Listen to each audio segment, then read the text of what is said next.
What is happening, guys? Call of Duty Black Ops Cold here, coming at you with a new video on Fallout 76. All of the perk cards that were shown in the question and answer post, and every perk card that we know of so far. So, without further ado, without any delay, let's get right into the video. So, right off the back, in the perk trailer, the first trailer they show with a cartoon drawing of all the perk cards, the first card that they show is Bear Arms, which I assumed was going to be some sort of unarmed combat, but it is not. It looks like heavy guns are weigh 20% less. Night Person is obviously, as it works normally, gain plus 1% intelligence and 1 perception between the hours of 6 p.m. and 6 a.m. Then we got Revenant, gain 25% damage bonus for 2 minutes when a player revives you.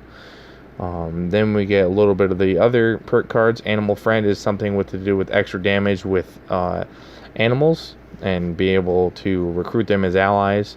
Quack Surgeon is obviously revive them with alcohol. Friendly Fire, possibly less damage with Friendly Fire. Bodyguards gain 6 damage and energy resistant. Max 18 for each teammate excluding you. So that would be kind of come in handy. It looks like that has 4 level ups on that card as well. The next one looks like is Grease Monkey. Workshop items are 30% cheaper to repair. Then the next one looks like we have quite a bit of them.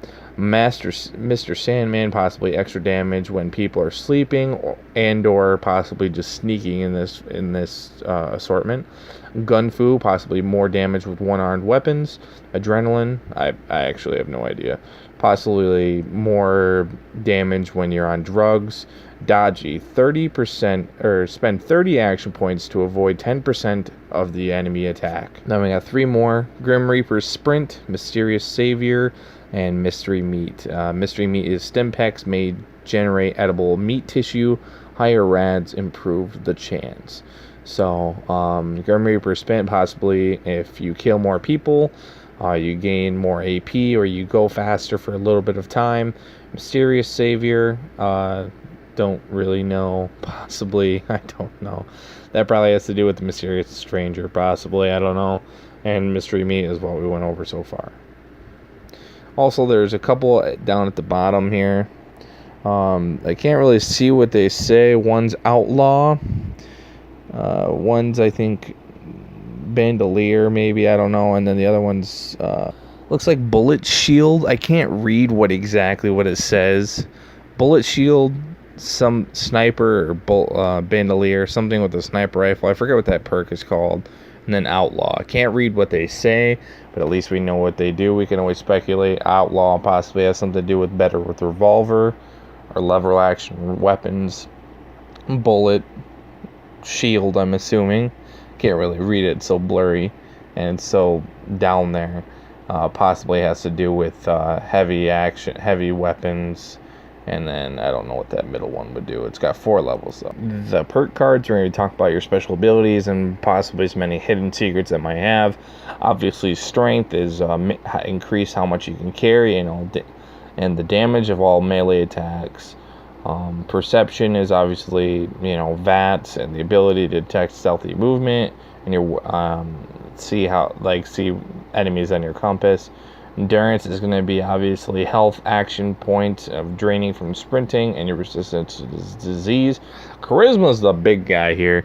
Charisma is your ability to lead and help others. It allows you to share higher point perks and also affects your rewards from group quests, and prices when you barter. Now, does this pretty much lead on to say that this is confirming trading? Not between just PvP, but like actual thing, vending machines. Could it be robots? Could it be just automated vendors? This leads me to believe yes, only because it's not going to affect your someone's got a $700 minigun, and just because you have high charisma won't let you trade it for 300 caps. I don't know.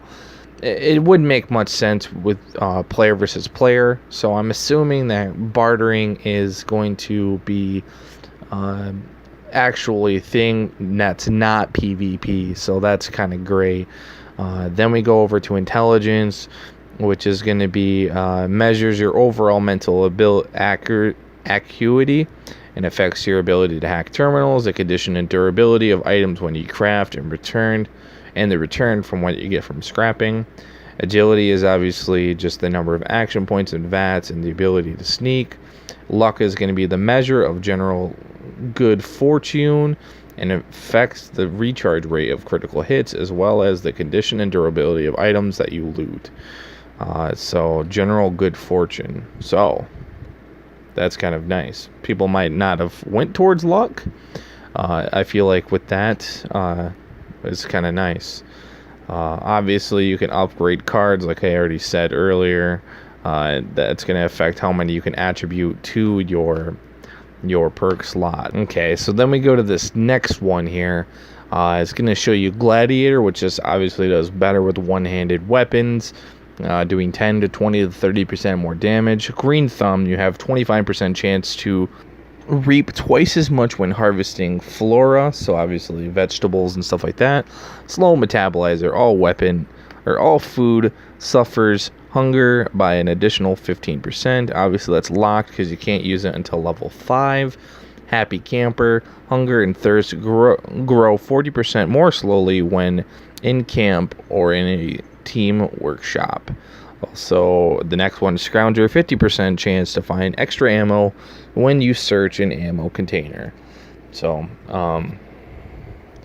obviously, you can allocate those points accordingly to strength, endurance, or charisma and luck. Obviously, you have to have more in that special meter to attribute those perks, which we'll talk about in just a little while.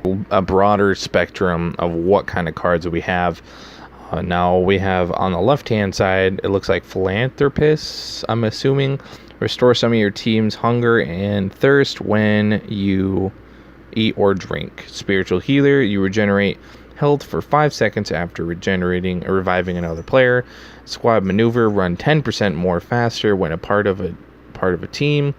Strange in numbers, positive mutations are 25% stronger if teammates are mutated too.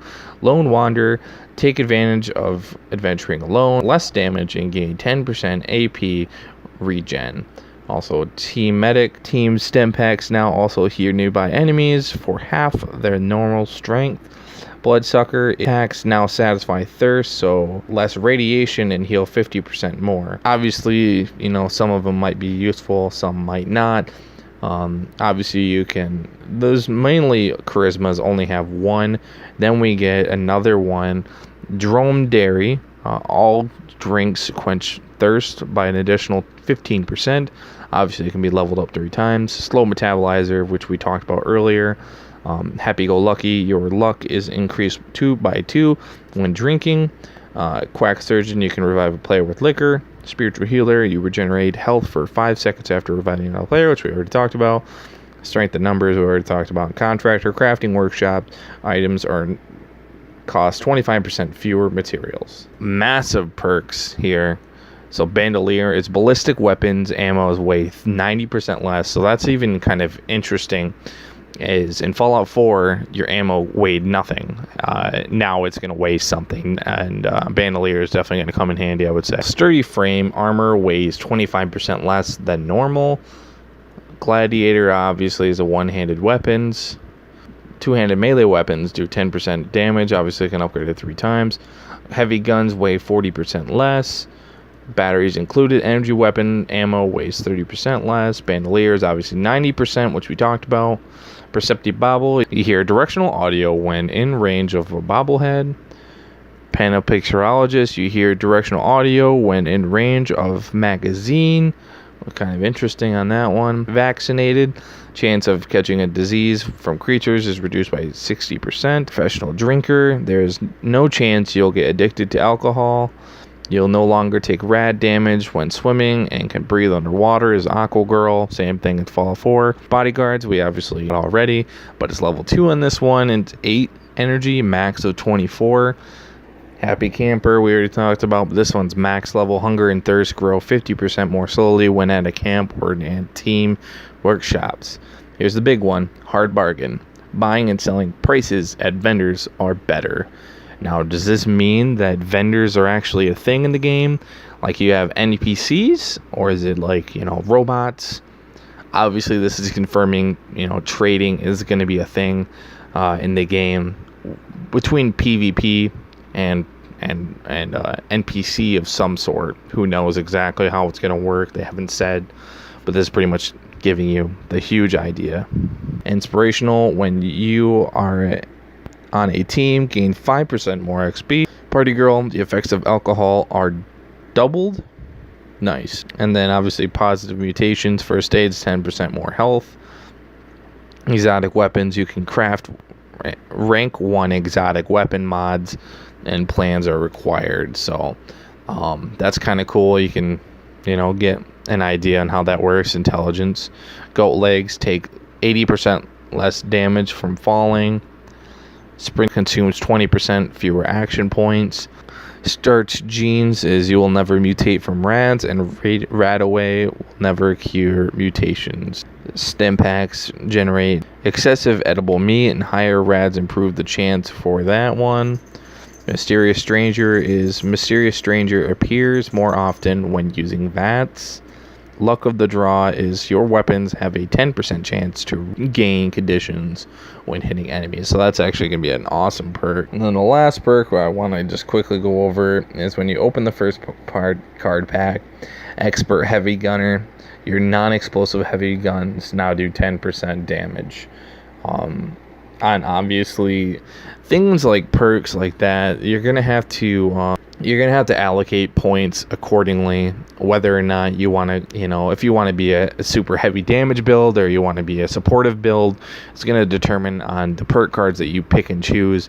Obviously, how you allocate your strength and special attributes will help you indicate what kind of perk cards you will use in the game as well. So without further ado, I hope you guys really enjoyed the video. That is every single perk we saw in the trailer. I watched this trailer over and over again to make sure I got every single perk. And hopefully when Fallout 76 comes out at the event at Gamescom in a couple days on the 21st, we'll get more information on Fallout 76 and hopefully some new perk cards we can see there and analyze those as well. And hopefully get a little bit more of a future on Fallout 76. I hope you guys really enjoyed the video. I hope you guys liked the video. Comment your favorite perk card and subscribe for more great content just like this every single week. And I'll see you guys in the next one. Peace out.